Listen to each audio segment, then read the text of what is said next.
예배드리는 모든 이들에게 주님의 은혜가 함께하기를 바랍니다. 이 세상에서 가장 약한 사람이 누구일까요? 저는 이런 생각을 하면 늘 닉 부이치치라는 분이 생각납니다. 팔과 다리도 없는 사람이잖아요. 아무것도 없지만 이 세상 가운데 많은 희망을 주는 사람입니다. 혼란과 좌절과 절망 속에 있는 사람에게 희망의 메시지를 전가할 수 있는 그런 귀한 이 시대에 정말 하나님께서 우리에게 주신 선물이라고 할 수 있습니다. 아무것도 없으니까 어린 그 나이 때는 절망과 좌절 속에서 생을 이제는 끝내야 되겠다라고 하는 그런 생각도 한 적이 있었다라고 합니다. 그런데 그의 부모님을 통해서 하나님의 은혜, 하나님의 사랑을 경험했습니다. 그러자 내가 무엇을 하며 살아야 되는지 알게 되었습니다. 이 세상에서 가장 큰 절망과 아픔을 경험했기 때문에 이 세상 살아가는 많은 사람들에게 희망을 전거하는 사람이 되어야 되겠다. 그리고 희망 중에 가장 강력한 희망이라고 할 수 있는 복음을 전거하는 그런 사람이 되어야 되겠다라는 그런 소명을 깨닫게 되었습니다. 하나님의 은혜가 임하니까 약한 것이 오히려 강력한 하나님의 무기가 되었습니다. 수단이 되었습니다. 절망이 있는 사람들에게 오히려 희망을 전거할 수 있는 사람이 되었습니다. 오늘 성경을 통해 만나게 되는 에훗이 바로 닉 부이치치만큼은 안 되겠지만 그런데도 바로 그런 사람이었습니다. 제가 2주 전에 오후 예배 때 말씀 설교를 했습니다. 에훗은 약점을 하나 가지고 있습니다.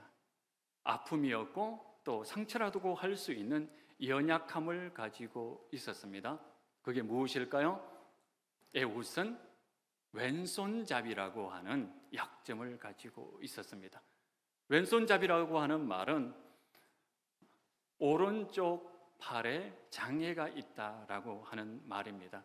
지금은 그렇지 않겠지만 그 당시에 장애가 있다는 것은 굉장한 사회적인 약점입니다. 상처가 될 수도 있는 그런 상황이었습니다. 그런데 오늘 15절 말씀에 보면 우리 15절 말씀 우리 한번 같이 읽어볼까요?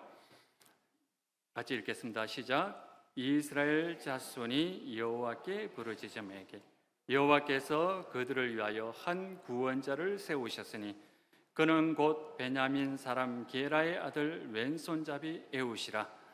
이스라엘 자손이 그를 통하여 모압 왕 에글론에게 공물을 바칠 때라고 합니다. 하나님께서 고통당하고 있는 이스라엘을 위해서 한 구원자를 세우셨습니다. 그 사람이 바로 장애를 가지고 있는 에훗입니다. 에훗은 생각했습니다. 내가 약점이 있고 연약하고 또 왼손잡이이지만 하나님께서 자기에게 은혜를 주셨고 나를 구원자로 세웠는데 사사로 세우셨는데 도대체 내가 이 민족을 어떻게 구원한단 말인가 고민하게 되었습니다. 하나님의 영을 부어주었다라고 하는 그 말은 아마도 구약 성경에는 하나님께서 은혜를 주셨다라고 하는 그 말과 거의 같은 의미로 사용됩니다. 하나님께서 나 같은 사람에게 이렇게 큰 은혜를 주셨고 이렇게 귀한 직분을 맡기셨는데 내가 어떻게 하면 그것을 할 수 있단 말인가 나름대로 고민을 많이 했습니다. 아무리 생각해도 방법이 없었습니다. 자기 힘으로는 어떻게 할 수 없는 것 같았습니다. 그런데 에글론이 에훗이 이스라엘 백성들이 정기적으로 모압 왕 에글론에게 공물을 바치는 것을 보았습니다. 야, 저렇게 이스라엘 백성들이 모압 왕에게 많은 공물을 바치는 것을 내가 이용을 해야 되겠다. 에훗은 공물을 바칠 때마다 공물을 바치는 책임자로 나섰습니다. 그리고 겸손하고 공손한 모습으로 모압 왕 에글론에게 대했습니다. 그리고 은근슬쩍 자신은 오른손을 사용하지 못하는 장애인이라는 것을, 그래서 약하기 때문에 전혀 모압 왕을 해칠 수 없다는 것을 은근슬쩍 비치기 시작했습니다. 어떻게 됐을까요? 한 번, 두 번 공물을 바칠 때마다 그렇게 하니까 모압 왕이 긴장을 풀기 시작했겠죠. 이제 에훗이, 에글론이 더 이상 자신을 경계하지 않는다라고 하는 생각이, 확신이 들었습니다. 그때 에훗은 한 규빗 되는 칼을 준비했습니다. 아마 여기서부터 이 정도 길이의 칼이었을 겁니다. 그것을 어디에 숨겼을까요? 오른쪽 허벅지에 숨겼습니다. 왜 오른쪽 허벅지에 숨겼을까요? 자신은 오른쪽을 사용하지 못하니까 혹시 모압의 군사들이 몸을 수색하더라도 그쪽은 아마 뒤지지 않을 것이다 라는 그런 생각 때문이었겠죠. 그래서 칼을 숨기고 난 다음에 여느 때와 마찬가지로 모압 왕에게 공물을 바치러 갔습니다. 공물을 다 바치고 공손하게 인사를 하고 되돌아오는 길에 어느 정도 왔을 때에 다시 에훗은 에글론에게 가서 말을 했습니다. 19절에 보면 중간에 왕이여 내가 은밀한 일을 왕에게 아뢰려 하나이다. 에글론은 뭔가 비밀스러운 정보를 에훗이 보고 하겠지라고 하는 생각에 주변에 있는 모든 신하들을 다 물리쳤습니다. 그리고 에훗은 공손하게 에글론에게 다가가서 내가 하나님의 메시지를 전하려고 합니다 하면서 칼로 에글론의 몸을 찔렀습니다. 얼마나 세게 찔렀는지 칼 자루까지 몸에 박힐 정도로 세게 찔렀습니다. 아마 이제까지 정말 이스라엘 백성의 고통, 울분 그 모든 것들을 이 손에 담아서 찔렀기 때문에 아마 힘이 무척 들어갔습니다. 그래서 성경에 보면 기름이 칼날에 엉켰다 이렇게 이야기합니다. 에글론은 굉장히 뚱뚱한 사람이었거든요. 이 말이 무슨 말이겠습니까? 이스라엘 백성들로부터 이스라엘의 그 많은 곡물, 고혈을 짜서 자신의 속을 채웠다라고 하는 것을 은근슬쩍 이야기하는 거겠죠. 그런데 그 칼에 기름이 엉켰다라고 이야기를 합니다. 그런데요, 기름이 엉켰다라고 하는 이 말은 또 다른 말로 하면 오물이 흘러나왔다라고 하는 그 말입니다.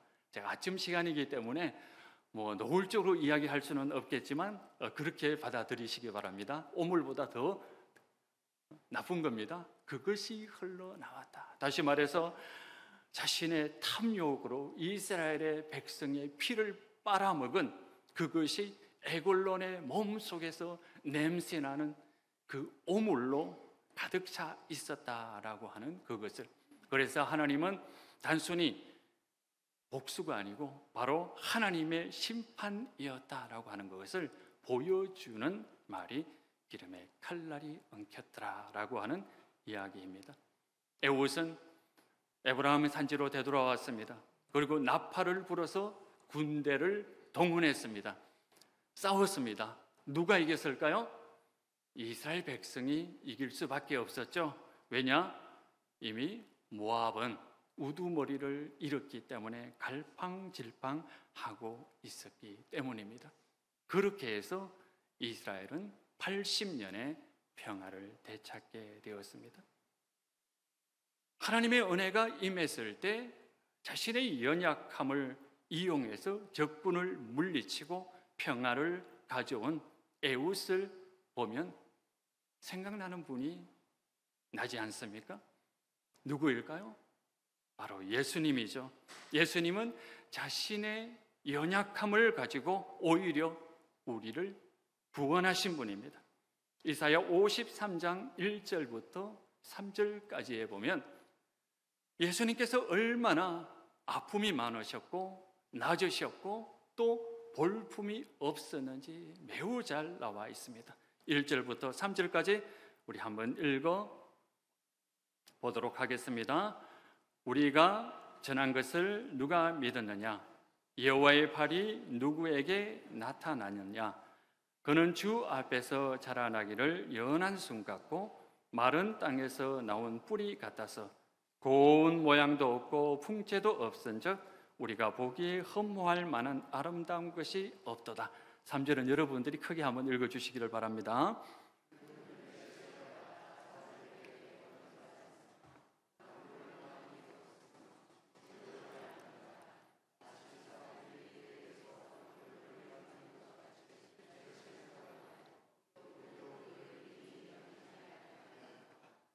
예수님의 외모에 관한 묘사입니다. 나사렛이라고 하는 아주 가난한 동네에 자랐습니다. 그것도 아버지가 빨리 돌아가셔서 일찍부터 가족을 부양하는 가난한 사람이었습니다. 3절에 보면 그는 멸시받아 사람에게 버림을 받았다. 좋아할 만한 건덕지가 아무것도 없었다라고 한 말입니다. 지나가는 사람이 언뜻 예수님의 그 모습을 보면 정말 고개를 돌려버릴 정도로 연약한 분이었다. 이렇게 묘사하고 있습니다. 그런데요, 예수님은 자신의 연약함으로, 자신의 부족함으로 우리의 구원자가 되신 분입니다. 예수님께서 연약하고, 예수님께서 부족하고, 예수님께서 그렇게 외모가 물론 그 모습은 아니겠지만 겉으로 보기에 그런 모습을 가진 분이 아니었다면 우리의 구원자가 될 수 없었을 겁니다. 예수님은 능력이 많아서 우리를 구원하신 것이 아닙니다. 연약한 인간이셨기 때문에 우리의 구원자가 되셨습니다. 가난한 집에 태어난 이유가 뭘까요? 우리의 가난함을 몸소 공감하실 수 있는 능력을 키우기 때문입니다. 아마 어렸을 때 밥도 굶은 적이 여러 번 있었을 겁니다. 여러 번 병치레를 한 적도 있었을 겁니다.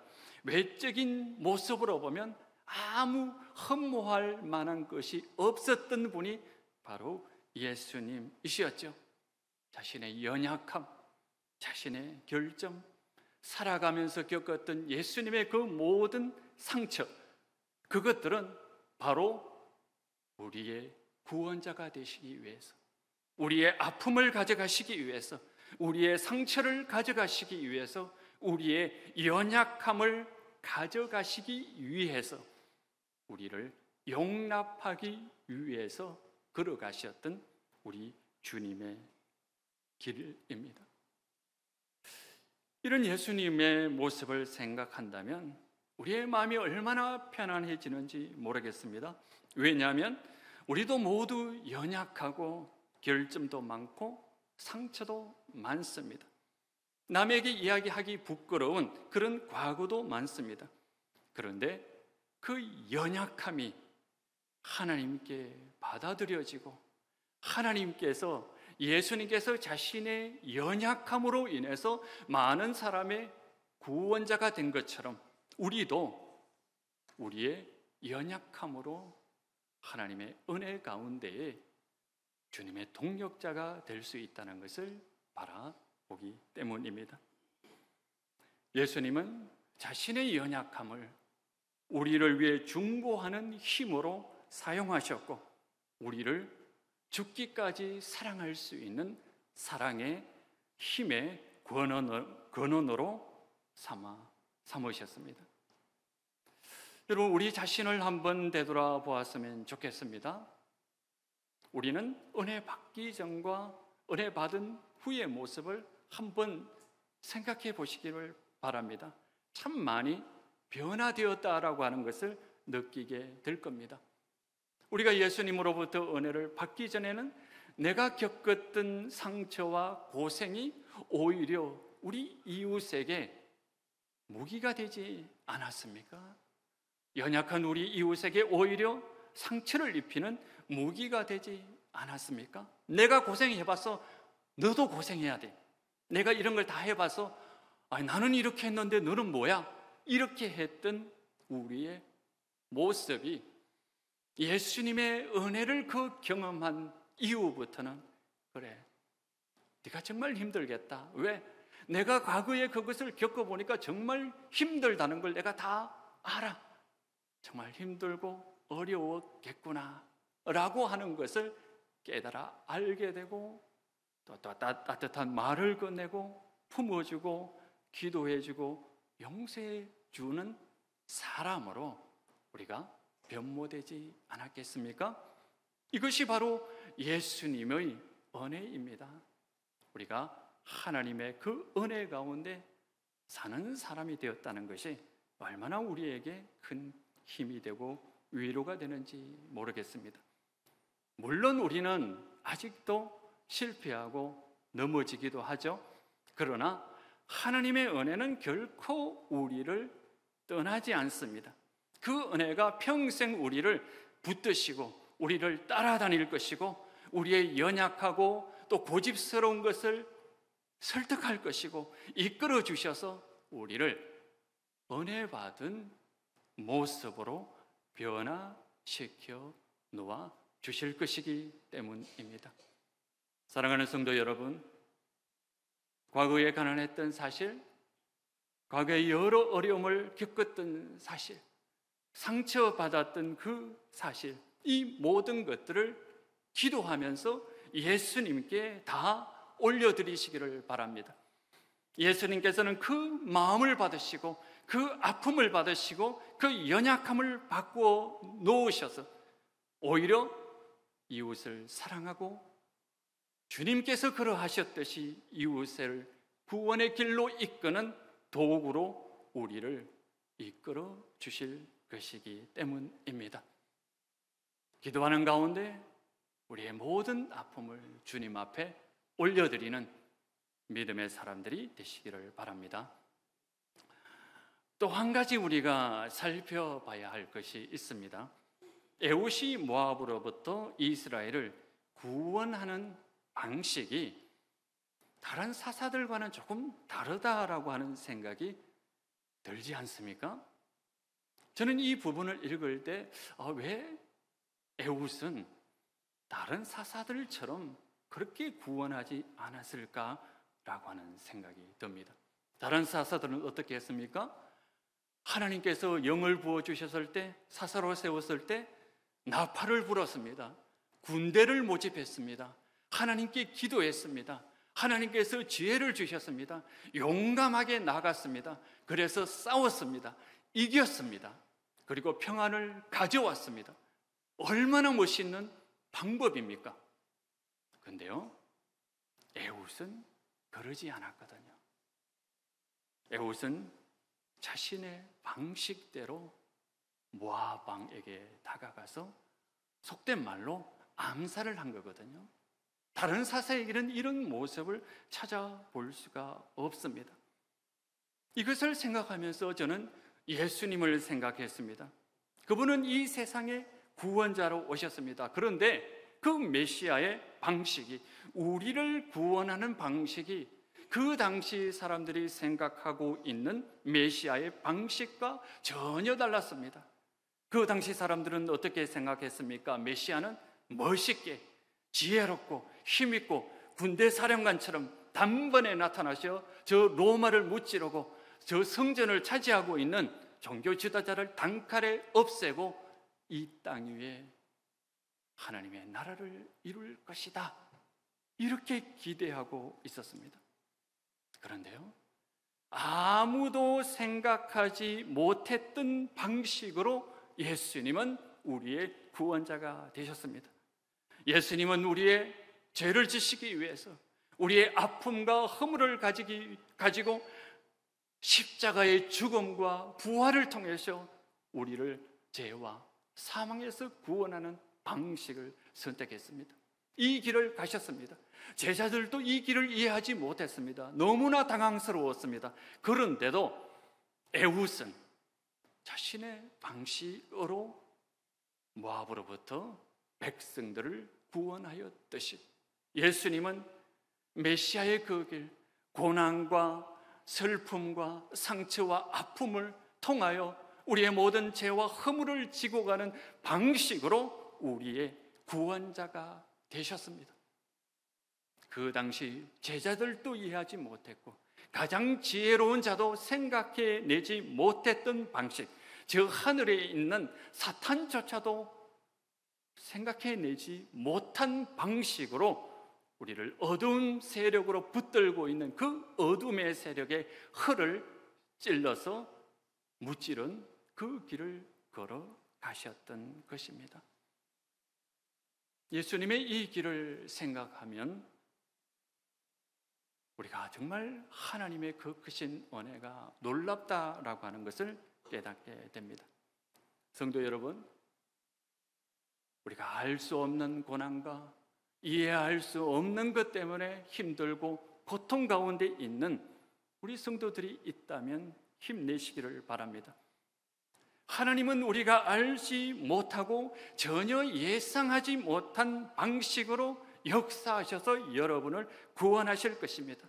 하나님의 방식은 늘 옳고 하나님은 늘 정확하고 하나님의 뜻은 늘 정확하게 역사하셔서 고난당하는 주의 성도들을 구원하시고 인도하는 분이십니다.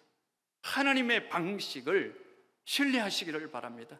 내 방식이 아니고 내가 이해할 수 있는 길이 아니고 내가 예상했던 방식으로 구원이 오는 것이 아니라 바로 하나님께서 계획하셨고 가장 지혜로운 자도 생각해 놓지 못하는 그 방식으로 우리에게 오셔서 우리를 구원하시는 분입니다. 힘들고 어려운 가운데 있는 우리 성도 여러분, 하나님의 이 은혜와 사랑을 기도하며 기대하며 소망을 가지고 힘차게 담대하게 하나님께 기도하는 여러분이 되시기를 바랍니다. 우리가 예배드리는 분이 바로 이런 아버지 하나님, 성자 예수 그리스도, 이 성령님이십니다. 우리가 이 예배를 통해서 이런 하나님을 모시고 살아가는 그리스도인이 되었다는 것이 얼마나 놀랍고 감사한 일입니까? 우리의 온 마음과 정성을 다해서 성삼위 하나님을 우리 평생에 찬양하며 하나님의 영광을 위하여 걸어가는 주의 성도들이 되시기를 바랍니다. 기도하시겠습니다. 하나님 아버지, 저희들에게 다가오셔서 우리를 위로하시고 인도해 주시니 감사드립니다. 우리의 연약함을 연약함으로 보지 않고 주께서 사용하시는 은혜의 도구로 바꿔 놓으실 것을 믿습니다. 주님, 은혜를 베풀어 주시고 또 힘들고 어려운 가운데서도 주께서 역사하기를 간절히 기다리고 있사오니 주의 방식으로 저희들에게 오셔서 은혜를 베풀어 주시옵소서. 예수님 이름으로 기도드리옵나이다.